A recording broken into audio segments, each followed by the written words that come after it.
So welcome to React Native tutorial और ये है पार्ट 11 और इसमें हम देखने वाले state and props and previous था पार्ट 10 जिसमें हमने देखा था बेसिक कंट्रोल। तो चलिए बढ़ते हैं कोडिंग की तरफ और ये रहा हमारा एडिटर और एक और हमें चाहिए हमारा इम्यूलेटर। तो यहाँ पे जो प्रीवियस कोड था हमने वो है हमारा और सबसे पहले हमें ये समझना है कि स्टेट और प्रॉप्स का मीनिंग क्या है। तो बेसिकली पहले हम प्रॉप्स समझने वाले हैं क्योंकि वो काफ़ी इजी है। तो प्रॉप्स का सिंपल मीनिंग क्या होता है कि जैसे क्वेरी स्ट्रिंग होती है कि जिसमें क्या होता है कि हम HTML के एक पेज से दूसरे पेज में हम कुछ वैल्यूज़ को सेंड करते हैं। तो वैसे ही यहाँ पे प्रॉप्स होता है। प्रॉप्स का फुल फॉर्म होता है प्रॉपर्टी और इससे हम क्या करने वाले हैं कि हम एक कंपोनेंट से दूसरे कंपोनेंट में कुछ स्मॉल अमाउंट ऑफ वैल्यू को पास करेंगे, तो इसे कहते हैं प्रॉप्स। नेक्स्ट होगा हमारे पास स्टेट। स्टेट का मतलब होता है कि वो एक पर्टिकुलर कंपोनेंट के लिए यूज़ होता है और स्टेट को हम एक कंपोनेंट से दूसरे कंपोनेंट में पास नहीं करने वाले। और स्टेट एक्चुअली ऐसे वेरिएबल होते हैं कि जो फ्यूचर में चेंज होने वाले। जैसे कि फॉर एन एग्जांपल यहाँ पे हमारे पास है कांस्टेंट डेटा और यहाँ पे कुछ हमने वैल्यूज़ उसको प्रोवाइड की हुई है। तो अगर फ्यूचर में ऐसी सिचुएशन होती है कि 1 to 5 की कंपेयर में फ्यूचर में यहाँ पे 1 to 10 होने वाला है, तो मुझे पता है कि ये डेटा फ्यूचर में चेंज होगा, तो वैसे डेटा को हमें स्टेट में स्टोर करना है, तभी हमें UI में उसकी इफ़ेक्ट देखने मिलेगी। तो चलिए एक कोडिंग एग्जांपल देखते हैं ताकि थोड़ा अच्छे से ज़्यादा समझ आए कि स्टेट और प्रॉप्स एक्चुअली क्या होते हैं।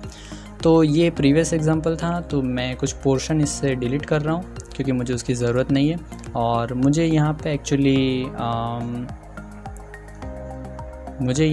पे सबसे पहले मुझे दिखाना है स्टेट। तो मैं कुछ चीज़ों को रिमूव कर रहा हूँ और यहाँ पे मैं सिंपली लिख सकता हूँ कि दिस इज़ स्टेट। और यहाँ पे हम स्टेट की कुछ वैल्यू बनाने वाले, लेकिन स्टेट को यहाँ पे यूज़ करने के लिए सबसे पहले हमें चाहिए यूज़ स्टेट और वो एक रिएक्ट का हुक है। तो उसकी सिंटेक्स आई होप सो कि आपको पता होगी अगर आपने रिएक्ट जेएस का ट्यूटोरियल देखा होगा, तो जो कि प्री रिक्वायरमेंट्स में था। तो सबसे पहले हम लेने वाले गेट नेम। मैं सिंपली एक नेम का स्टेट बना रहा हूँ, तो गेट नेम और सेकंड पोर्शन होगा सेट नेम। और यहाँ पे मैं यूज़ करने वाला हूँ यूज़ स्टेट और इनिशियल वैल्यू उसकी होगी नल। और यहाँ पे उसको यूज़ करने के लिए मुझे कर्ली ब्रैकेट बनाने होंगे और यहाँ पे मुझे सिंपली क्या करना है गेट नेम। तो जैसे ही मैं सेव करूँगा वो यहाँ पे रिफ्लेक्ट होगा और अभी मैंने नल रखा हुआ है तो यहाँ पे मुझे कुछ भी नहीं दिखेगा। अब मेरे पास है सेट नेम, तो मुझे क्या करना है कि मुझे एक्चुअली एक टेक्स्ट इनपुट लेना पड़ेगा कि जिससे मैं क्या करने वाला हूँ कि जैसे ही यूज़र कुछ भी टाइप करेगा यहाँ पे, तो वैसे ही हम क्या करेंगे उसको रिफ्लेक्ट करवाएंगे स्टेट में। तो यहाँ पे मुझे styles dot input style, otherwise वो विजिबल नहीं होगा। तो यहाँ पे मैंने ले लिया इनपुट स्टाइल और यहाँ पे सेव करते हैं। और यहाँ पे कुछ चीज़ें जो हम यूज़ नहीं कर रहे उसे हमें रिमूव कर देना चाहिए ताकि हमारा कोड ज़्यादा रीडेबल हो और इजीली हम उसको समझ सके। और यहाँ पे स्टाइल्स नहीं आएगा, सिर्फ स्टाइल आएगा। तो यहाँ पे टेक्स्ट बॉक्स अवेलेबल हो चुका है और अब हमें चाहिए ऑन चेंज टेक्स्ट, वो जो इवेंट है वो हमें लेना है। और यहाँ पे होगा टेक्स्ट, मतलब कि जो भी यूज़र टाइप करेगा वो हमें इस वाले वेरिएबल में मिलेगा। और मुझे उससे क्या करना है कि मुझे स्टेट को अपडेट करना है। तो मैं क्या करने वाला हूँ कि set name, setter method call करूँगा और उसकी वैल्यू पास करूँगा। तो मैंने यहाँ पे वैल्यू उसकी पास कर दी और उसे थोड़ा फॉर्मेट कर देते हैं और सेव कर देते हैं। तो सेव हो चुका है और अब मुझे एक्चुअली क्या करना है कि मैं जैसे ही यहाँ पे कुछ भी टाइप करूँगा, जैसे मैं अपना नेम टाइप कर रहा हूँ तो वो क्या हो रहा है कि यहाँ पे रिफ्लेक्ट हो रहा है। तो मतलब कि ये था यूसेज ऑफ स्टेट। तो स्टेट में क्या होता है कि हम वेरिएबल की वैल्यू को अपडेट कर सकते हैं और UI में रिफ्लेक्ट कर सकते हैं। तो ये हो गया स्टेट। और अब हमें एक्चुअली क्या करना है कि जैसे कि अब यहाँ पे मैंने ये जो पास किया हुआ है वो स्टेटिकली लिखा हुआ है। अब मैं क्या करने वाला हूँ कि हमें प्रॉप्स का एग्जांपल देखना है और प्रॉप्स के एग्जांपल में हमें क्या करना है कि सबसे पहले एक कंपोनेंट को लोड करवाना है।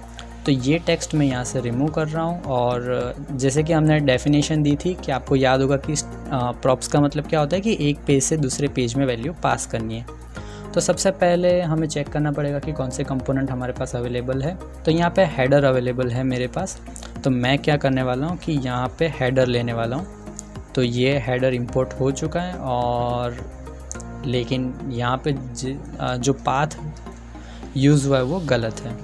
तो यहाँ पे ये हेडर हो गया। और जैसे हम सेव करेंगे तो यहाँ पे कुछ एरर आ रही है और हमें चेक करना है कि एरर क्यों आ रही है। तो मुझे यहाँ पे कर्ली ब्रैकेट्स को रिमूव करना है और सेव करके चेक करते हैं। तो जैसे हम सेव करेंगे यहाँ पे हेडर लिखा हुआ आ रहा है। और अब मैं क्या करने वाला हूँ कि वो जो हेडर है और उसके साथ हमें कुछ एक नाम प्रिंट करना है। तो दिस इज़ हेडर। और जैसे आपने कभी एप्लीकेशंस में देखा होगा कि वेलकम लिखा हुआ आता है और यूज़र का नाम लिखा हुआ आता है, तो हम वैसे भी कर सकते हैं। तो मैं यहाँ पे सिंपली क्या करूँगा कि वेलकम और यूज़र, और यहाँ पे क्या होना चाहिए, यूज़र का नेम प्रिंट होना चाहिए। तो उसके लिए मुझे क्या करना पड़ेगा, प्रॉप्स पास। तो यूज़र का नाम तो मुझे पता नहीं होगा, तो मैं क्या करूँगा कि जब भी ये पार्ट लोड होगा तो मैं क्या करूँगा कि यूज़र के नेम को एज अ प्रॉप्स का मतलब होता है प्रॉपर्टी, मैं पास करूँगा हेडर में। तो उसके लिए मैं एक प्रॉप बनाने वाला हूँ कि नेम प्रॉप, या फिर आप यूज़र नेम भी बना सकते हैं, वो कुछ भी आप ले सकते हैं। तो मैं यहाँ पे नेम प्रॉप पास करने वाला हूँ और वो मुझे चाहिए यहाँ से। तो अभी मैं स्टैटिकली पास कर रहा हूँ जिससे हमें पता चले कि या फिर हम डायनामिकली डायरेक्ट भी पास कर सकते हैं। तो मुझे वेरिएबल तो मेरे पास है ही, तो मैं सिंपली यहाँ पे क्या करने वाला हूँ, गेट नेम पास करने वाला हूँ और मैं यहाँ पे सेव कर दूँगा। और हेडर में मुझे एक्सेस भी करना पड़ेगा, मैंने यहाँ पे नाम दिया हुआ है नेम। तो यहाँ पे हेडर में भी मुझे सेम ही यूज़ करना है। तो मैं यहाँ पे क्या करने वाला हूँ कि प्रॉप्स डॉट नेम। अब एग्जीक्यूशन की बात की जाए तो यहाँ पे एक्चुअली क्या होगा कि जैसे ही हम यहाँ पे कुछ भी टाइप करेंगे, सेट नेम से क्या होगा कि ये वेरिएबल अपडेट होने वाला है और यहाँ पे गेट नेम लिया हुआ है और नेम लिया हुआ है। तो जैसे ही गेट नेम यहाँ से एग्जीक्यूट होगा वो एज अ नेम की प्रॉपर्टी पास होगा। और हेडर में जाएंगे तो यहाँ पे प्रॉप्स आ चुके हैं और प्रॉप्स में हमने ये एक्सेस किया है नेम। तो ये जो नेम लिखा है वो ये वाला नेम है और ये उसकी वैल्यू है। तो ये चीज़ों का आपको ध्यान रखना है।